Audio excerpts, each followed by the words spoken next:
Hello, how you guys doing? We're on chapter 13, page 96. So chapter 12 was about Graham visiting at Vivian and Vivian being in class and he surprises her and they have like her makeout session. He wants to run away with her still, but she's like, no, my kids. But my kids, like, just staying back for the kids. So they go on and they went out to have drinks with Margaret, Daisy, whatever her name was, Peggy. Okay, so chapter 13, page 96.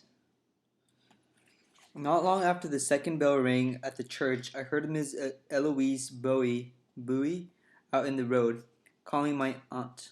I went on to the porch and told her that my aunt was in the back. Miss Eloise, tall and thin, stood in the road, leaning on her bamboo walking stick. She wore a long black overcoat and a black hat with a white band. She was looking up the quarter. She said she thought there was a new chill in the air, and I agreed with her. While she waited for my aunt, she continued to look up the quarter towards the church. I didn't like the standing out on the porch, but I thought it would be rude to go inside and leave her in the road with no one to talk to. I heard my aunt come into the house from the backyard. She was in her room only a moment before she walked out to the porch. She wore a black coat over a black dress, white stockings, and a low-heeled black shoes. Hey, hey, there, hello, she called. Hey, Miss Eloise called back. She really stretched it out. Hey, ain't been waiting. I ain't been waiting too long, I hope, my aunt said. Just getting here, Miss Eloise said. Be sure you shut them doors if you leave from here, my aunt said to me. She was already halfway down the steps when she said it. She had not looked at me years ago. She had not looked at me. Years ago, she had quit looking at me when she was on her way to church. When I came back from the university, I told her that I didn't believe anymore didn't want her to do and I didn't want her to try forcing it on me. If she did, I told her then I would have to look for some other place to live. She didn't want me to leave, so she let me alone. Only occasionally, when she had some other church members at the house, would she bring it up. Even then, she wouldn't press it too far. She and Miss Eloise stared up at the quarter. One tall and slim, and the other short and much heavier. They stopped in front of Miss Emma's house, and I heard my aunt calling her, Emma! Hey there, Emma! Miss Emma came up to the house, and the three of them continued up to the church together. I went back inside. I had started correcting papers a couple of hours earlier, but I hadn't done very much. On Sunday, my aunt began getting ready for church as soon as she woke up, which was about 6 o'clock. Until 11 o'clock, there was nothing I could do but listen to her singing her termination song. Determination Sunday was the third Sunday of each month, when members of the church would stand and sing their favorite hymns and tell the congregation where they were determined to spend eternity. My aunt started warming up. My aunt started warming up at 6 in the morning, whether it was termination Sunday or not, and didn't quit until 11. She didn't quit until 11 when she walked out the house. So I would be forced to put away the work until after she had gone, or I would go for a walk through the quarter and back into the field. I sat at my table trying to correct papers, but my mind kept drifting back to Friday. It had been dark when I returned to the quarter from Bayonne. It was colder too. I could see sparks of fire rising from out the chimney. When I stopped in front of Miss Emma's house, Farno Jarreau, who lived across the road, told me she had gone to my aunt's house. I said good night to him and went down the quarter. I recognized Reverend Ambrose's car parked before the door. Now I felt a little guilty for getting back so late. Okay, what happened? Let's see. When I stopped in front of Miss Emma's house, Farrell Jarreau, who lived across the road, told me she had gone to my aunt's house. I said good night to him and went down the quarter. I recognized Reverend Ambrose's car parked before the door. Now I felt a little guilty for getting back so late. The three of them were in the kitchen drinking coffee. Reverend Ambrose, Miss Emma, and my aunt. They were quiet, sitting in semi-darkness. The only light in the kitchen came from the open door of the stove. No one looked around when I came in. Reverend Ambrose and Miss Emma barely answered when I spoke their names. My aunt was completely silent. I went to the icebox and took out the pitcher of water, and while I poured a glass, I looked at the three of them at the table. They were quiet, not even drinking their coffee now. I'll be in my room, I said to my aunt. That's all you got to say? She snapped at me. I spoke, Tante Lou. You know what I'm talking about. He was all right, I said. That's all? My aunt said. Or did you forget to go? I went, and he's all right, I said. You got more than that to say, Mr. Man? My aunt said. Folks been sitting here for hours waiting for you. I see you recovered from your cold, Miss Emma. I'm glad it wasn't too. Sit down, my aunt said. I went around the table and pulled out the fourth chair. He was all right, I said. My aunt looked at me. Reverend Ambrose and Miss Emma stared out into the yard. That's not what she wants to hear, my aunt said. How he was when you got there, how he was when you left. He was all right both times, I said. You know what I'm talking about, my aunt said. She looked at me the way an inquisitor must have glared at his poor victims. The only reason she didn't put me on the rack was that she didn't have one. We both ate some of the food, and we talked, I said. All this time Miss Emma had been gazing into the yard. Now she looked at me. No, toward me. Her thoughts were far distant. He ate? He ate? Some, I said. Y'all talked? Her mind was still far away. A little, I said.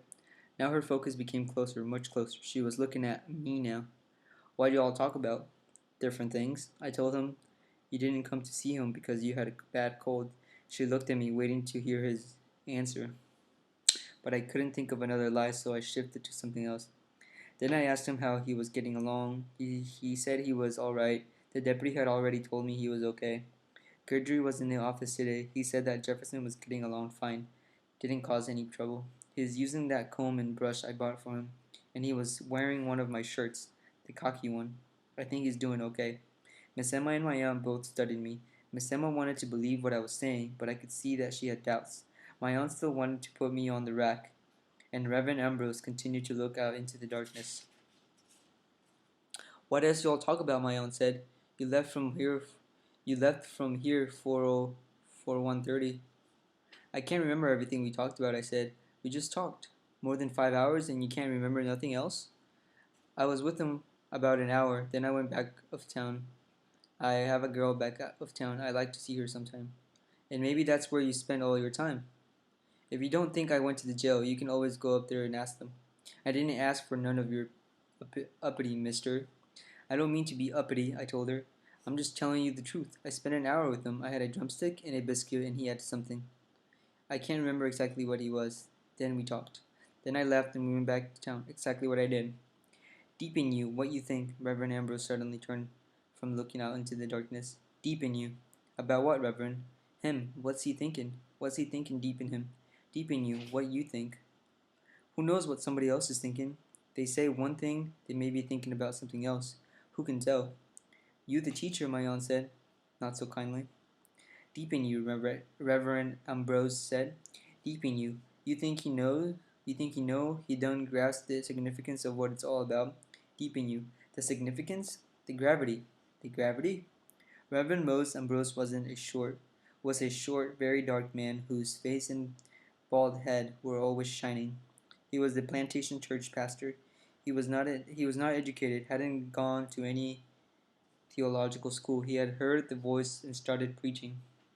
He was a simple, devoted believer. He christened babies, baptized youths, visited those who were ill, counseled those who had trouble, preached and buried the dead. All these things could be simply accomplished. But when it came to a discussion with a teacher, though he had known that a teacher since his birth, then suddenly things were not so simple. His soul, he said. I don't know anything about the soul, Reverend Ambrose. I baptized him, Reverend Ambrose said. He was 11 or 12 then, but like so many others, he didn't keep the faith either, like yourself. He stared at me as though I was one of the worst of sinners. Maybe I was. Backsliders were usually worse than those who had never been converted. At least that is what people like him try to make you believe. Y'all talk about God? He asked me. No, sir. We didn't get around to that. Didn't get around to God? No, sir. He looked at me and nodded his head. If we didn't talk about God, then what else on earth was important enough to talk about to someone who was about to meet God? I figured that's where you came in, Reverend. There's enough room for both of us. I can't tell you that. I can tell you that. Me, Sister Emma, Sister Lou, going up there Monday. He said, anything I ought to take him? Food, I suppose. Maybe some clean clothes. I can't think of anything else. I was thinking more about the Bible, Reverend Ambrose said. That would be nice too, I said. Reverend Ambrose did not have any more to say. He and my aunt continued to stare at me until I excused myself and left the table. So the Reverend is Reverend Ambrose. We'll see Jeff with Aunt Lou and Miss Emma. Okay, next page. Now on Sunday, as I sat at the table trying to do my work, I could hear them singing in the church. It seemed that I had listened to the singing and their praying every Sunday of my life. No, I had done more than just listened. I participated until my last year at the university. There was no one thing that changed my faith.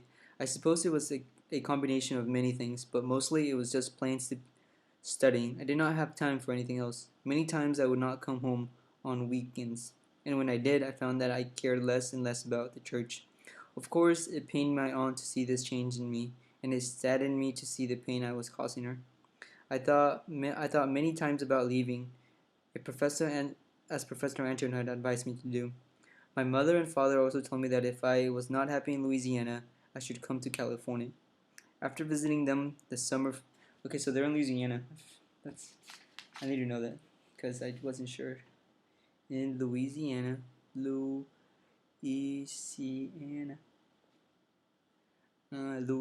I should come to California. After visiting them the summer following my junior year at the university, I came back, which pleased my aunt. But I had been running in place ever since, unable to accept what used to be my life, unable to leave it. I pushed away the papers and listened to the singing. I pushed away the papers and listened to the singing. Miss Eloise was singing her termination song. Were you there when they crucified my Lord? You could hear that high, shrill voice all over the plantation. I had been hearing it all my life. After her, there would be someone else, then someone else. It would go on for 3 or 4 hours, and it was impossible to do anything but listen to it or leave it. I thought I heard a car stop before the door, but I didn't leave the table. Then I thought I heard someone come out to the porch, and when I looked up, I saw her standing in the doorway. But I did not believe it was she, because she had never come here before. She wore a blue blazer and a maroon pleated skirt. A black patent leather purse hung from her right shoulder. I hope you don't mind, only if I'm dreaming. She smiled and came into the room. So Vivian just visited her. Vivian randomly visits Grant. Oh, she's like, I love you. I want you. XOXO.